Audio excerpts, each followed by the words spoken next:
Hello, good evening, and welcome to tonight's edition of The Probe.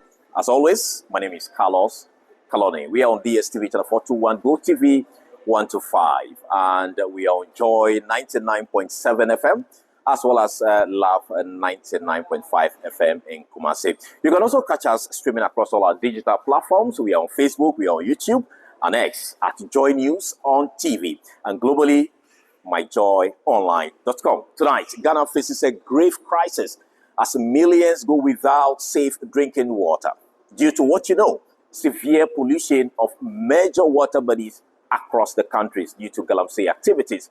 Now, the contamination has reached alarming levels, fueling nationwide pressure on the John Mahama-led administration to act swiftly to restore the nation's polluted water bodies. The government is racing to find solutions, and Joy News is closely tracking its efforts to bring relief to affected communities.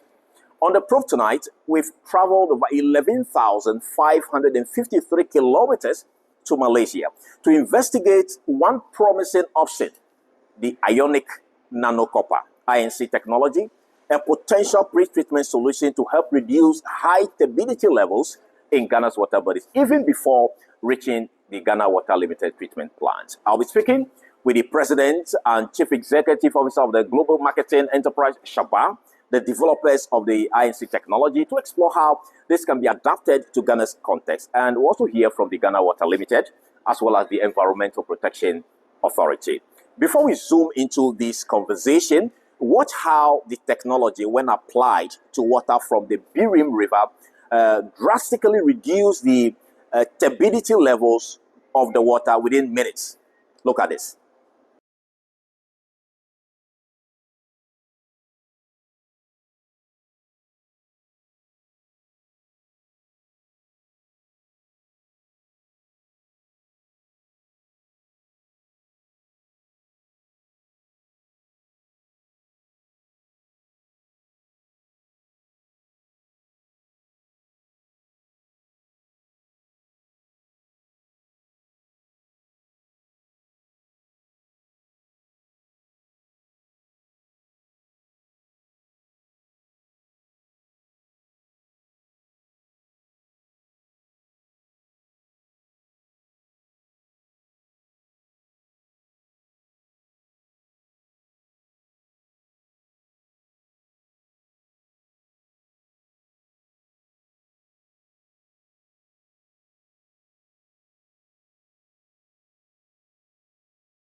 Well, I am privileged to be speaking to the Chief Executive Officer of the company, Shaba.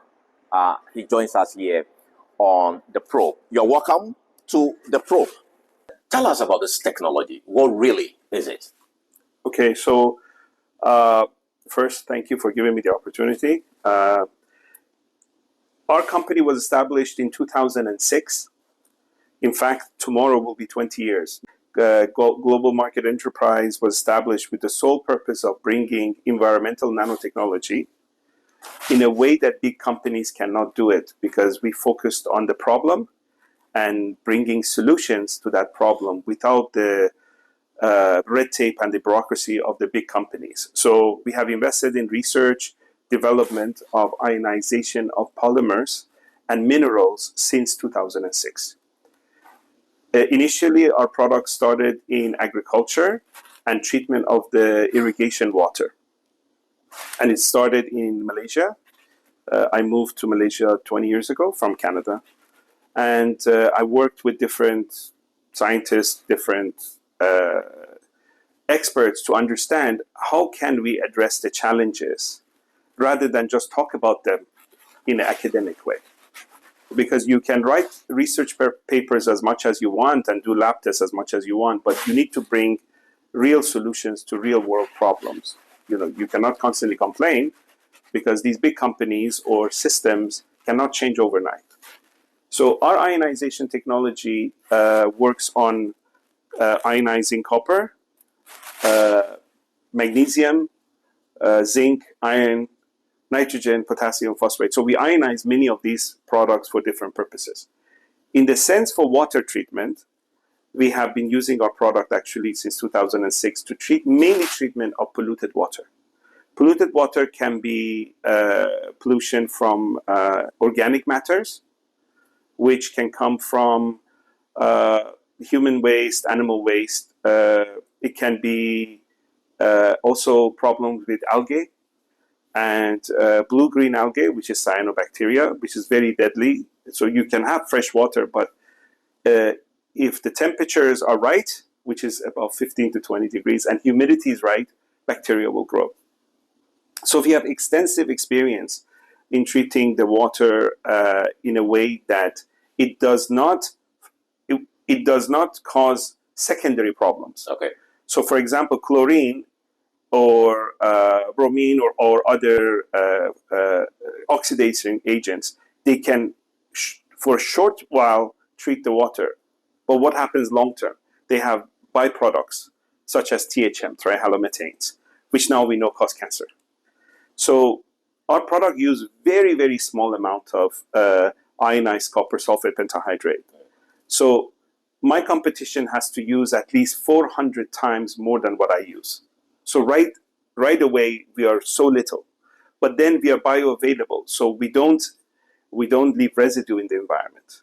And it's actually good for the environment. The water that we treat in irrigation water, we treat the water for algae and bacteria, but the copper benefits the plant because. But concerns have been raised about copper itself use for human consumption. The fact that copper is part of the component you're using in the nanotechnology. Yeah, so the copper, so copper sulfate has been around for 200 years, but it was the old way of using it. So I give you what is new with how you're using it? So we actually make the particles they have a purpose. They are smart particles. That's the easiest. Engineered. The charges in the particles, we specifically make it. So I gave an example before that, let's say in a Honda, how many elephants can you fit? None. Elephant can only crush the Honda. Yeah. That's a saloon vehicle. You cannot put one elephant in. Yes. Okay. So if the Honda is a bacteria and the old copper is the elephant, how can you go inside the bacteria or inside the particle, right? We have made the particle so small and charged, the copper ions. So that's why we call ionic copper, right? So some might say that, well, copper sulfate already comes charged. No, our process, which we have developed for the past 20 years, is that we make sure the copper does not precipitate. What does that mean?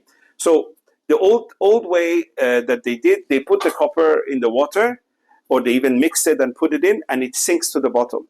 It's not attaching to any particle. What is different with yours? We stay up. We are suspending.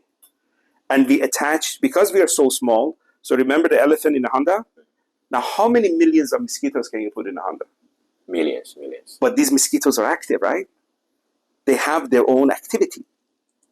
So now, imagine our particles are those millions of mosquitoes. Each one is trying to get somewhere. With us, as you saw in the demonstration yesterday, that was not, we didn't test for bacteria, of course. If there was bacteria, of course it's gone, or such as E. coli, Salmonella, fecal coliform, and other organic. What you saw was this almost like Nestle coffee type that did not, it came all the way from Ghana to here, and we've done this in Ghana as well. You saw it was solid. You know, nothing was settled. You couldn't see through. Yeah. It was completely dense. And right in front of you, we put like a few drops, and then the reaction start happening. What was that reaction? It's very simple. We attach to those suspended particles, right, which have been caused by illegal minings in your river, and we change the charge of those particles so they cannot remain suspended. All of a sudden they go, oh, now I have to settle. So the particles will settle. Yeah, because now something changed their charge. Okay. Right? But it's at the level that when they sink to the bottom, the clear water can go on, And this silt actually eventually, because we are hoping that the solution has to be, first we have to stop further polluting the river. Okay. Because if we clean it and you keep polluting, and we clean it and you keep, like the illegal mining keeps polluting, then we are chasing our tail. How then does this benefit our country? Because the illegal mining situation is still ongoing. Well, I mean, the most important part is that, first of all, we have to do something with what's happening now. You cannot just say, well, since illegal mining is happening and the waters are dirty, then people have to suffer. People need clean water at least. Yes, but your water treatment plants are getting the water from those rivers. So at least we can lower the load of the treatment plant so they can produce cleaner water. So your technology, you're saying that it will be able to clear the water before it gets to the Ghana water treatment plant? Yes, because if you want to clean it in the water treatment plant, first of all, you have to invest billions in new treatment plants, which is not practical right now. And then at the same time, they cannot, treatment plants are made for, they have their limitation. Normal river coming in, and then they treat the bacteria and, make sure that the water is filtered through sand beds and, clarifying tanks. And then the chlorine is added. So when it comes to your house, at least it doesn't contain bacteria. Okay, so for the Ghanaian who is watching, who is concerned about the quality of water we have from the Birim River and all those rivers that have been polluted, in one sentence, tell us how this IonicCopper, NanoCopper technology, INC, works. One sentence. In one sentence is that we will do something to water that is near impossible to do. And if it is possible to do, it will be very much more expensive and chemically not beneficial for environment. That brings me to my next question. People are raising concerns about this technology, especially copper, the use of copper or the NanoCopper technology and its impact on aquatic life, agriculture. How safe is this technology? So we actually use this technology at the same ppm, that parts per million, that we want to treat the water in aquaculture. So in enclosed aquaculture, you have bacterial problems. So we have been treating bacterial gill disease in this part of the world, in Southeast Asia, for almost 18 years. So with your technology? Yeah. So the big, huge fish ponds, which is very important for the fish farmers, right towards closing, like when they want to harvest, they get a gill disease. And the fish die. And you tell me, can you sell a fish that when you look at the gill, it's got the green thing in here? Nobody will buy it.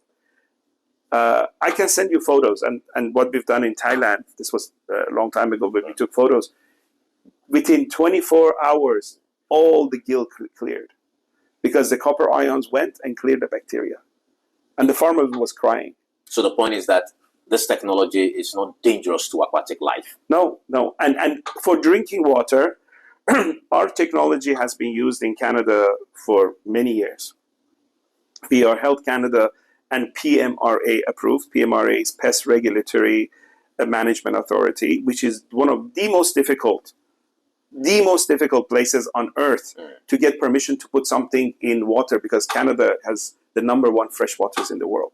So why do they use our technology? Because during the, you have winter and then you have warming in the spring, the bacteria will grow, and they use our technology to prevent the cyanobacteria bloom. So we are NSF approved. That's the body for anything to do with potable water. And so, I mean, we have been added to water. So in terms of certification and approval, which global organizations, apart from those you've mentioned, have approved this technology of yours?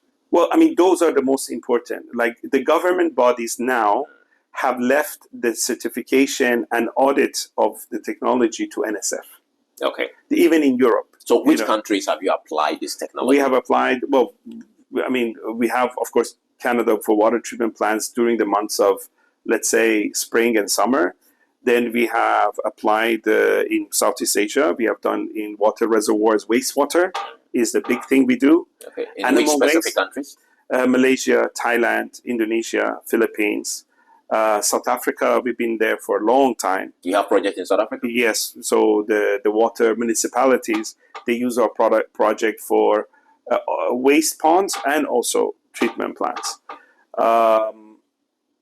And we have projects in China at the moment. And of course, our technology, not specifically copper, but our technology is also used in agriculture heavily. And what adverse effects have been reported about this technology from all these countries that you've tried? The people who sell chemicals and the chlorine are not happy. We call it chlorine cartel or the chemical cartels. They're not happy. That's the adverse effect that we have seen. People are happy, farmers are happy, plants are happy, but the people who have been making profits from harmful chemicals for a long time, since it's been introduced in our system over 60, 70 years ago, are not happy. But change is painful. Now, some would argue that the issue with regards to Ghana is totally different. The quality of water you treated in Canada is not the same water we have in Ghana. Ours is heavily polluted with heavy metals. This technology, does it also take away the heavy metals in the water? So the heavy metals are taken out of the water with this technology, and they settle, right? So again, we are trying to lower the challenges of the water treatment eventually, right? Because this water goes into the water treatment. So if we make sure these heavy metals do not reach to the plant, that we've done our job, right? But you cannot say these heavy metals all of a sudden are evaporating. But eventually, when we settle them in the river, after the riverbed, those actually metals that have sort of settled down, then you can actually start dredging them because there's value in those silt. It's not just pollution. When you talk about heavy metals, there are also minerals. And these minerals, who knows, there's silica in there, there's rare earth in there that, your illegal mining caused, but they took the gold, but they forgot the soil has all the other minerals. So that itself can become a source of revenue. But what you can tell us here on the probe is that your technology cannot take out all the heavy metals in the water. We can take it out of the water, as you saw the separation. So all those are now out of the water, but out of the soil is a different story, right? So out of the water we can take out.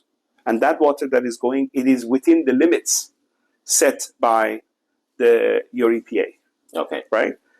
Now, on what will happen to what settles, what I'm saying is that it's not going to cause problems. It's because you have to prioritize what is urgent. So you always say, okay, if it's important and urgent, you do it.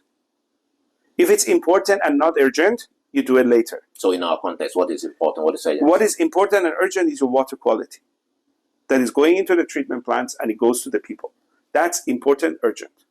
What is important but not urgent is how do you take what this settles from the river later. And then what is not important and not urgent, it would be that, okay, you don't need to think about the cost of dredging, because if you bring in partners who will dredge for you because they're interested into what is in the right, you do know that river sand, it's now one of the most valuable commodities to mix with cement. Yeah. Concerns have been raised also about the use of this technology in a river that flows or reverse flow. Mm-hmm. What we have seen you done with the experiment is water in a container. Correct. How do you apply this technology in River Yensu, Brim, and all those rivers that are continue to flow? So that's something that we have to work with local engineers, because the rivers don't go straight. It's not a highway, right? They have bends.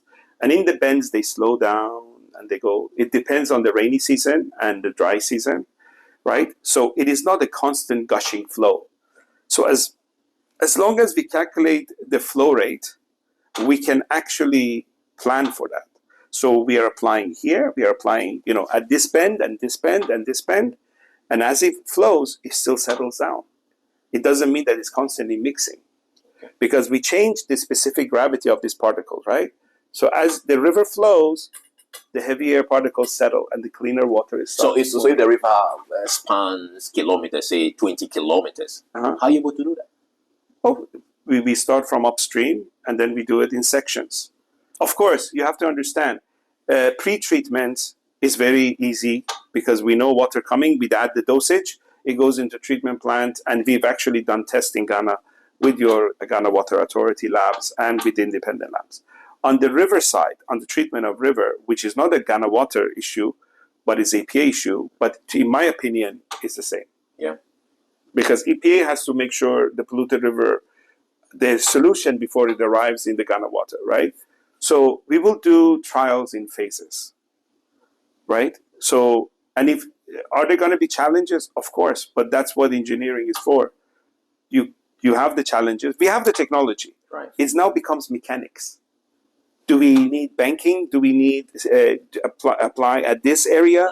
So, and if there will be areas that, look, if we can even do 50% of what is polluted, we might, you know what I mean? Like initially. So it means that you are telling us that your technology has the capacity or the ability to treat flowing river, and it can also work in pre-water treatment, as in maybe dams before the water even gets to... Yes, pre-water treatment is very easy to do because as you saw yesterday, the effects were within minutes. Yeah.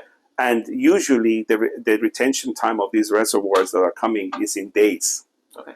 So, we are not worried about that. But there are some engineering stuff that, I'm sure that has to be addressed on the reservoir side and all that. Okay, so let's talk about your capacity as a company to treat Ghana's heavily polluted water bodies. Do you have what it takes to get us this? So what we are actually looking at is that,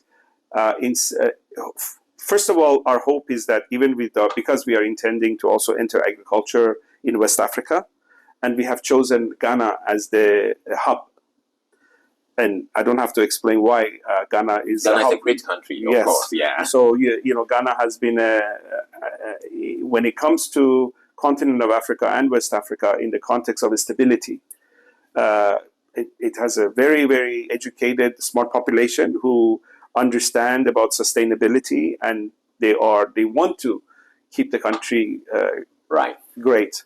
I'm not saying make it great again. I'm saying keep it great. I understand that. So we want to make Ghana as a hub for both agriculture and water treatment. Not just for Ghana, because Ghana will be a flagship example for your... So you are building a factory in Ghana? We are planning to actually, at the moment, we have large production capacity in Cape Town. So in order to keep the cost down, I don't need to go and buy the car. I can just rent the car. Okay. The most important part is my technology. Okay. The mixing and blending and the tanks can be done in South Africa. Yes, and I can ship to Ghana. Correct. So immediately, if the government of Ghana decides to go with your technology, we can get this product shipped from South Africa to Ghana. Correct. We don't have to wait for you to build your facilities. Yeah. The facility, we are working with one of the largest chemical production facility in South Africa. You see, the way I think is this: you must keep the cost down so your customer can benefit. Right. I'm not in a business of infrastructure and building and all that. I'm in a business of solving problems. And solving problems means that we have to work very cleverly. I rent the car, but the main point is to get from destination A to B. Okay. I don't need to own the car.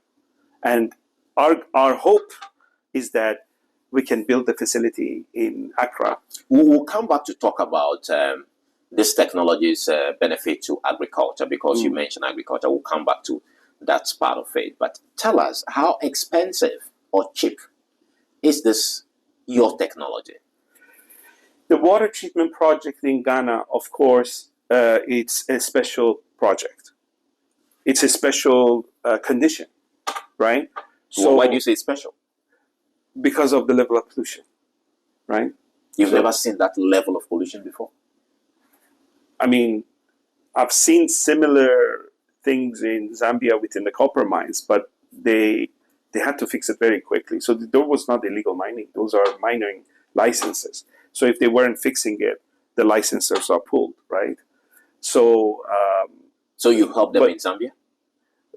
With copper mines, we had projects, but remember, these copper mines are operated by Chinese companies, right? So it's a little bit of a difficulty between local and the license holder and all that. Right. But this level of pollution in the river, specifically coming from mining, I'm sure that there are other countries, maybe they're worse in Africa. Maybe there's also illegal mining going in Congo, all that. But what I'm saying is that this is a very special situation. Okay. And the reason I'm saying it's special is because we cannot look at it as a purely business point of view.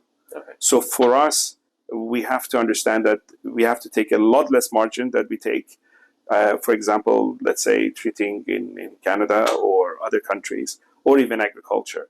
So this is mostly, for me personally, is about proving that it can be done.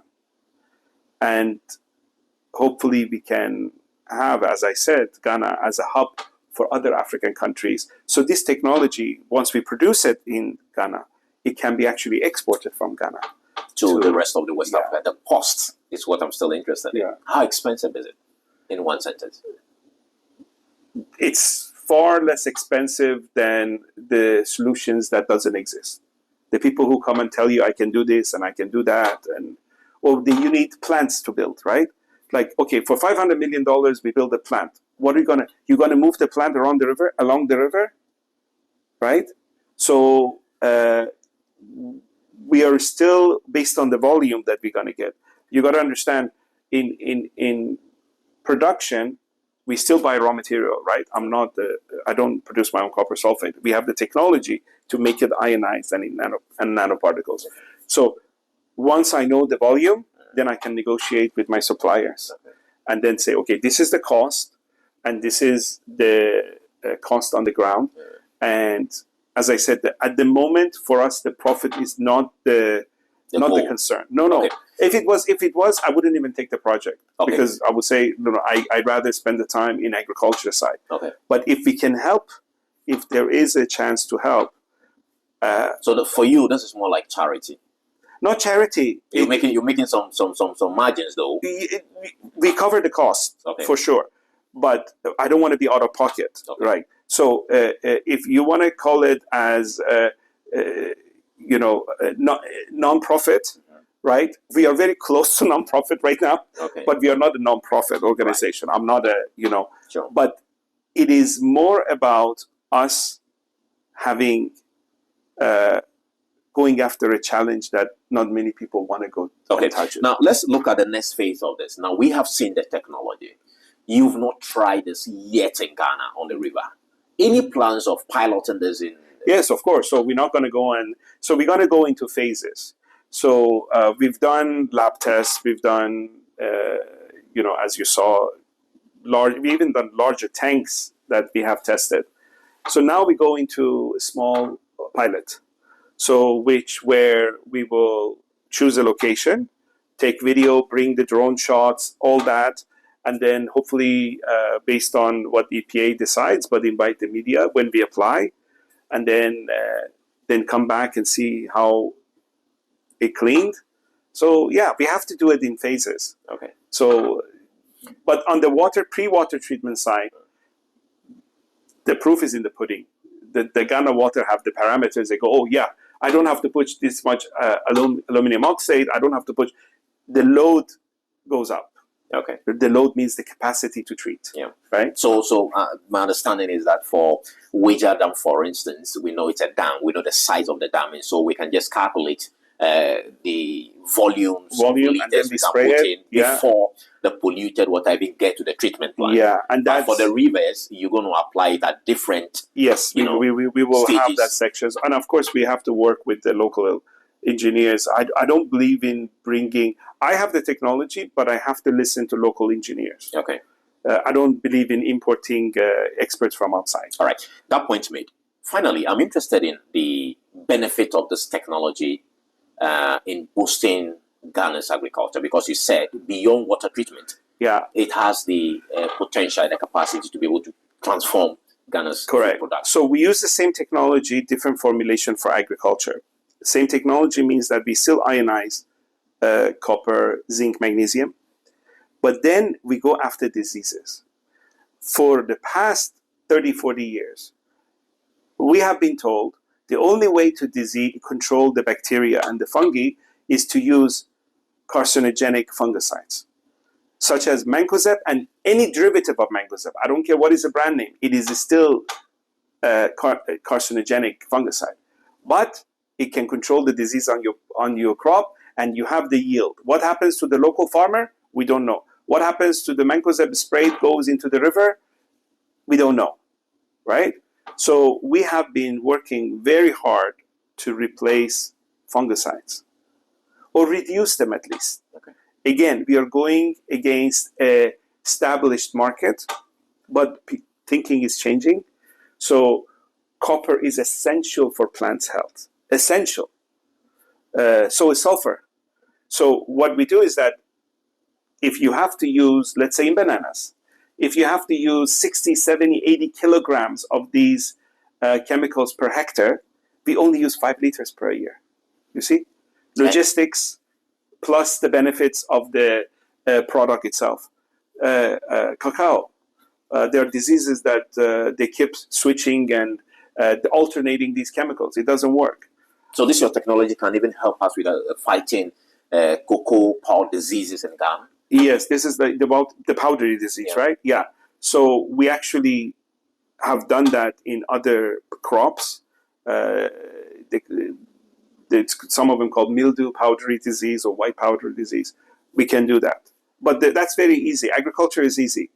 The farmer always tells you, they call you if you don't, like, do it, show me. It's done. Okay, they can see, they're convinced. When it comes to fertilizer, urea, is one of the fertilizers Ghana relies on, or Africa relies on heavily to produce food. This technology of yours, can it do anything differently? Yes, so we have taken the same technology and we have developed a liquid ionized nitrogen, potassium and phosphate. So nitrogen, we were told that if you get it from urea, which is N46, is the best way. But every farmer and every agronomist knows what you are putting in the soil, almost 80% of it is runoff, is washed away. But so we are now overdosing it. But what is urea? Urea component comes from anhydrous salts. So what happens when you keep putting these salts in the soil? Why is it that we cannot do agriculture in salty soil? And now we are actually adding salt, this anhydrous salt, to the soil. So what I'm saying is actually has become a big issue around the world. The soil of this earth, which has taken millions of years, the topsoil, to develop, we are killing it with chemical fertilizers. And this is accepted now. Nobody argues it. This is not like climate change that people say, oh, it exists, doesn't exist. No. This is about putting chemical over decades in a soil, and now you kill the good organisms and the glue that keeps the soil together. This glue, which is a type of fungi, it's connected. And your plant needs this fungi to react because the fungi gets you the nutrients and it feeds off the plant. I believe they're called mycorrhizals. So when you're killing that, you might have a soil, you might have water, but it's not going to grow. So your yield eventually goes down, and eventually the land becomes dirt, wasteland. So what we are doing is that through our nanotechnology and ionization, the particles enter the leaf, stomata. So instead of getting from the root, they can get it from the leaf. And the leaves are very smart. They grab it, it goes through the stem, it goes through the root, it's systemic. And it grows. Carcinogenic? No, because we actually through our technology, the nitrogen comes from a non-urea base. We don't use urea because some people say, "Oh, now we have nano-urea." Well, it's like saying you had cancer, now you have nano-cancer. It's still the same thing, Sure. right? So we are not getting our nitrogen from urea. And later on, once we do some trials, I'll be happy to invite you and we can talk to the farmers. And if you go to our company's website, from the moment of inception, our motto is making a world a better place, one project at a time. Right. We are not a big company, but we got big dreams. So this technology, are you using it in any part of the world so far? For agriculture? Yeah. Oh, yeah. Because we signed with partners, so we become OEM, right? Because it has to be produced in their country, right? Yeah. Because of all these tariffs and logistics and all Right. that. So we have partnerships from Canada all the way to Latin America. China is being launched right now. In Malaysia, we are doing the rice fields, paddies. I think by end of next year, we'll be in about 28 countries through partners. Not always our brand, because we have to work with the partners Right. that are on the ground and, Right. you know. Well, as we bring this conversation to a close, our concern immediately as Ghana is how to get our waters clean, for our people to get clean water to drink. I want you to look into the camera and speak to the president of the land, who is under a lot of pressure to ensure that Ghanaians get clean water. Tell the president what you can do with your technology to get our waters clean. Well, I mean, we want exactly the same thing as the people of Ghana want, and we want what the president wants. And we believe that clean water is not a luxury, but has to be a necessity. These days, I know that having an internet connection has become as important as having water. But without water, we cannot survive for 3 days. So we want to do exactly what people of Ghana want and what President wants. We want to do it in a manner that we can prove ourselves. And whatever challenges comes, we want to solve it locally. But the goal is the same. Clean water for the people of Ghana has to be not optional, but part of everyday essential need of the people that have to get. And the government is leading the way.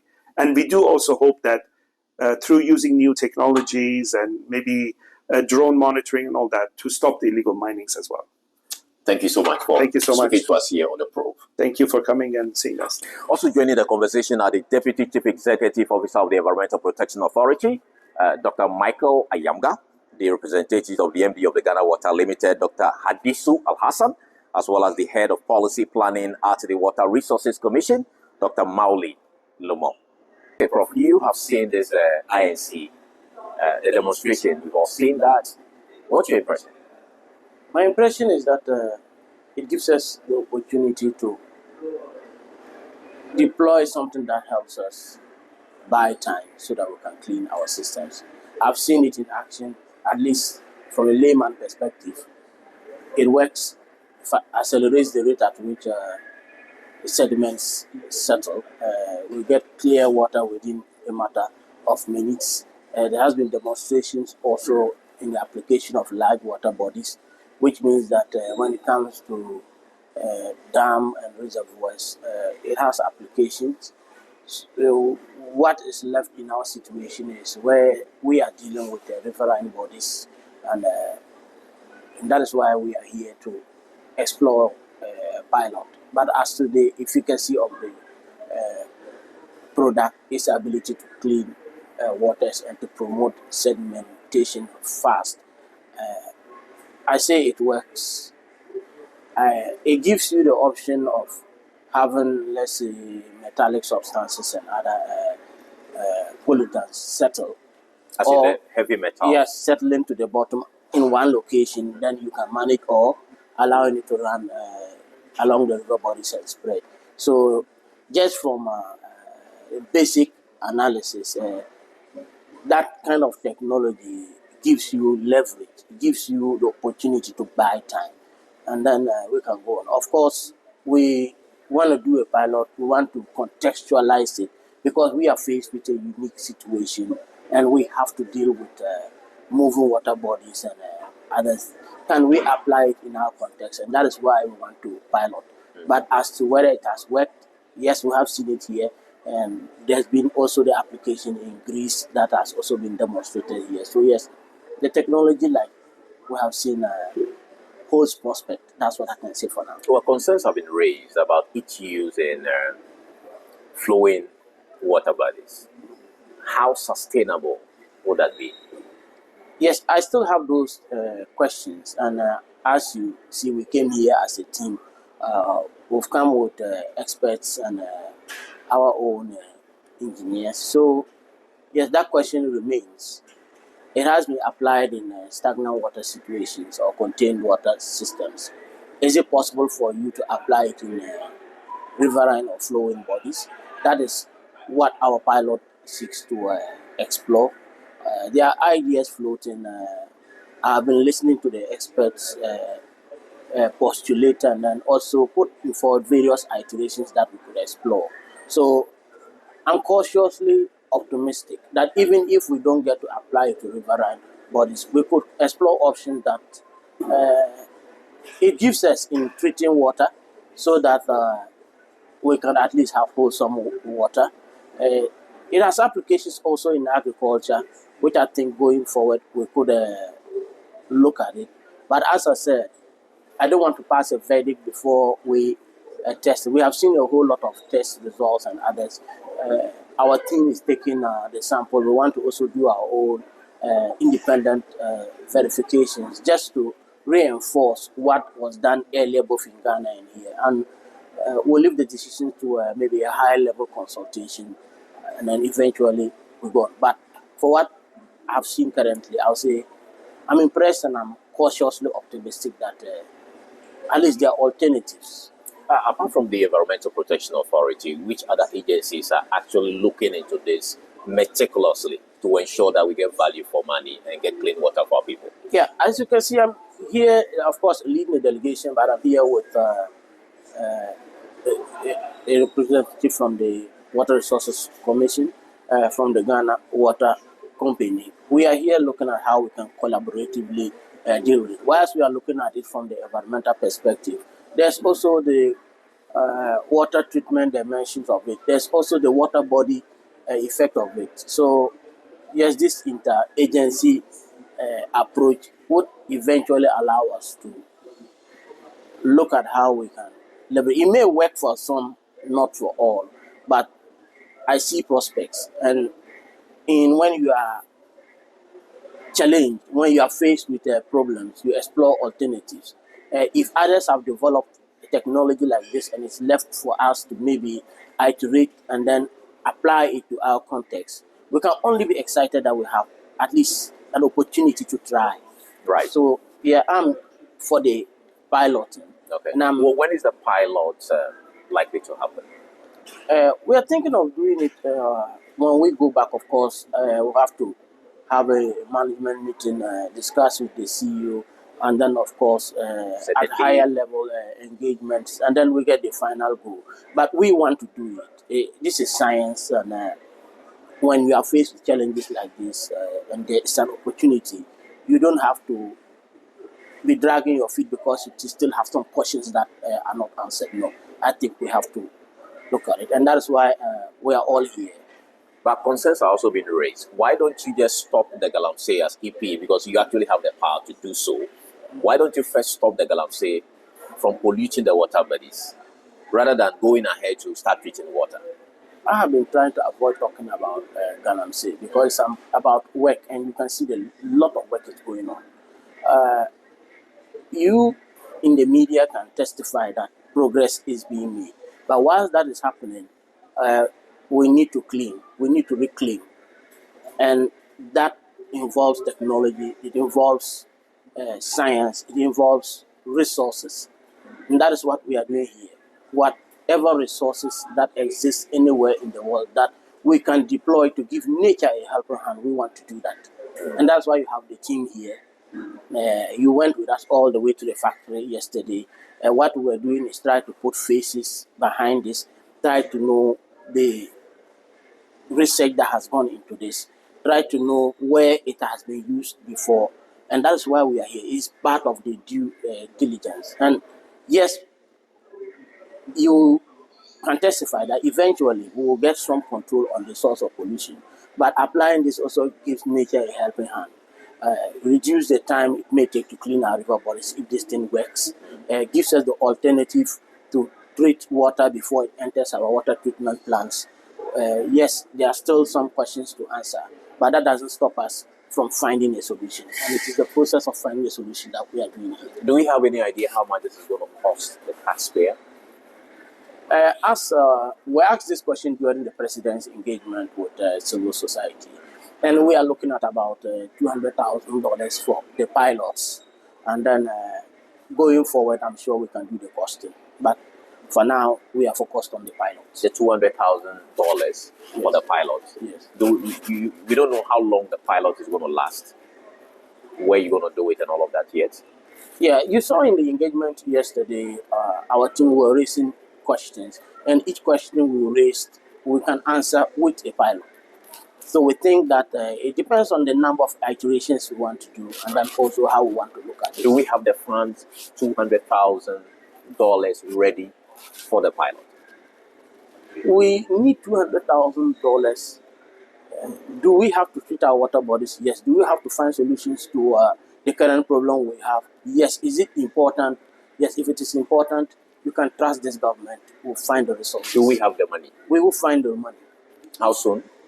As soon as it's possible. We want to do the pilot this year, and we're going to get the money. There are residents in central region who do not have water. And that is why we have to get the money. What is your message to them?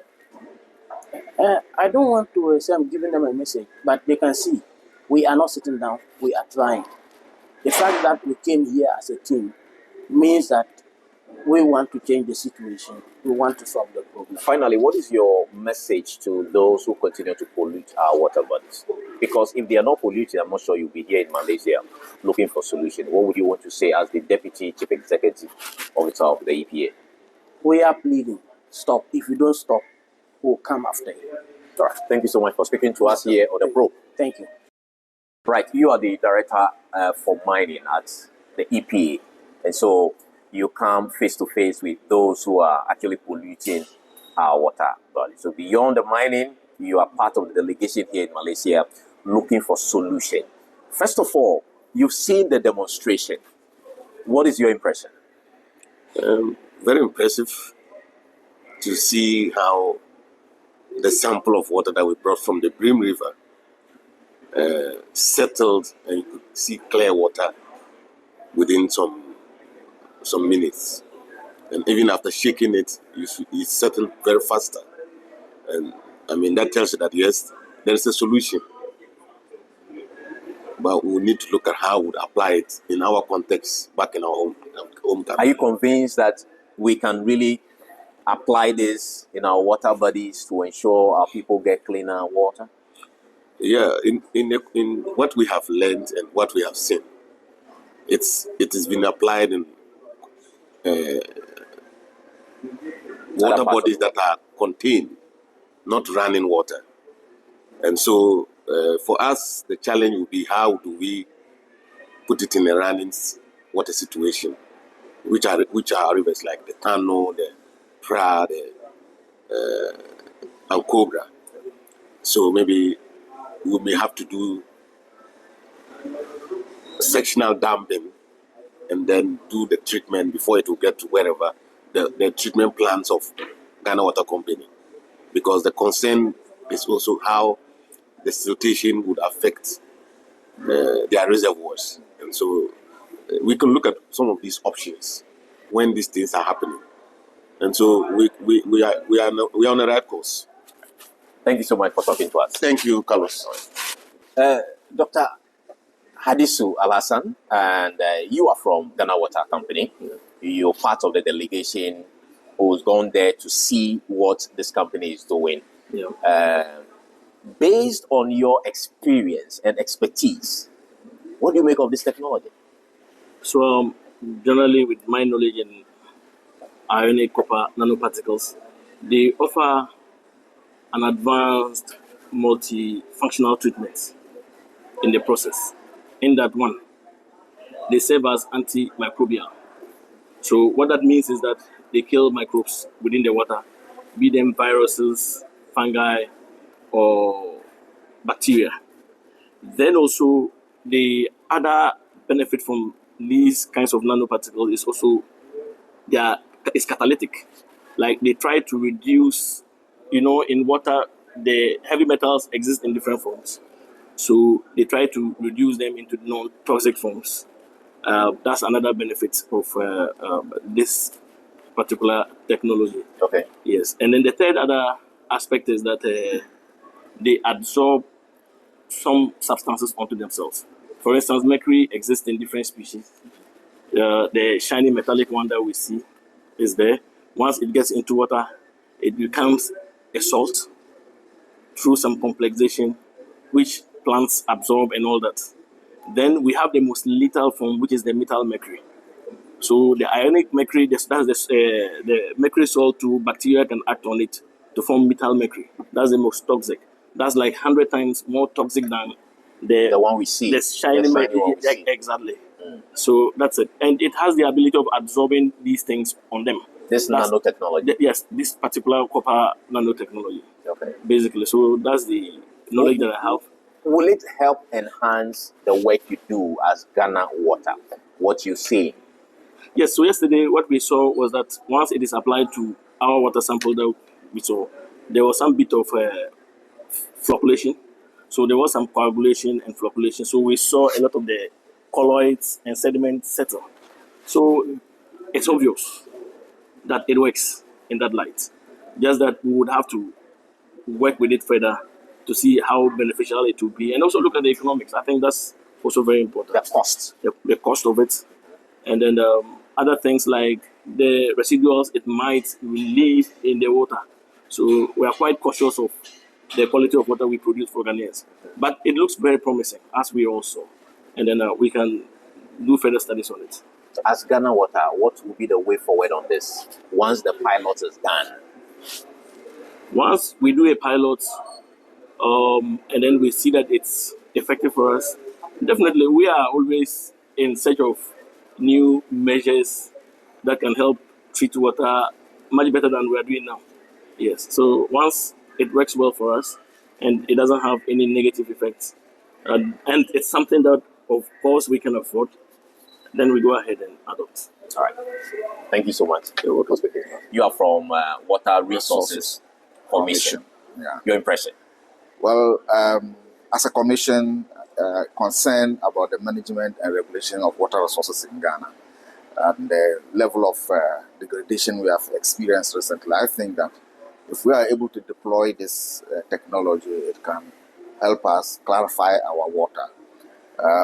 Basically, the most important use of water is domestic water supply, which Ghana Water leads in terms of the urban water supply. So for us, it is very critical that the water is clear and then available for production and supply to the people. But okay, maybe if you want to land on your point, I was going to ask about the concerns being raised that this technology does not take away entirely the heavy metals in the water. Is that not a major concern we should be worried about? Heavy metals occur naturally, right? So they are, and we actually require them for our sustenance. They help us in our development in various forms and structure of our bodies. It is the excess that we should be worried about. But naturally, mineralization, wherever there's mineralization, there are heavy metals with it. Okay. As Water Resources Commission, what will be your role in this particular initiative? So as the body responsible for managing and regulating the water bodies, our major role will be looking at the current status as we have it, and then the after effects if it is applied. So our interest here lies in what do we have now, and then if the technology is applied, what are we going to get out of it? And that's why yesterday I was explaining, if you look at the correlation between the dissolved solids and total solids, we need to go beyond just having the total solids, but then the dissolved solids, but break down into the various components of the heavy metals. And then we will be able to see whether we are increasing them or decreasing them in the process, and which particular metal is responsible for the increase in dissolved metals in the water bodies. Concerns for environmental safety have also been raised. Aquaculture and agriculture. Are these concerns water resources also shares? Sure. We generally permit the aquaculture in our rivers, and so if they are in the aquaculture general, what it does is to introduce nutrients, and of course this technology, as explained earlier on, it helps in controlling the nutrients nitrification in our water bodies. So yes, but then it is regulated. It's not just done anyhow. We try to regulate the amount of aquaculture we permit on our water bodies. But the interest in this particular technology is looking at the impact of small mining, in particular illegal mining in our water bodies. That is what our interest is at the moment. But where we have aquaculture, the water is adequate enough to be able to take up the numbers that are permitted. Finally, before we let you go here on the probe, does this look promising? Is it sustainable? It looks promising at our current status. If you look at what we are having now, especially in situations where Ghana Water had to actually shut down their production as a result of high turbidity and sedimentation. So if this is able to help us at the pre-treatment process, it will help reduce the impact on their pumps, the impact on their cost. Of course, it's cost. The chemicals will also come with some cost. But then you look at the other side of the cost in terms of alum addition and other chlorine. This can also help minimize the application and therefore reduce the upstream treatment.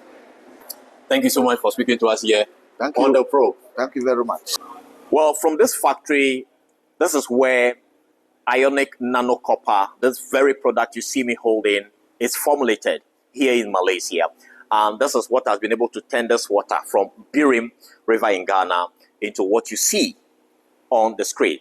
The promise is that with this technology, all Ghana's polluted water bodies can be transformed into this. For Joy News, Carlos Caloni, Malaysia.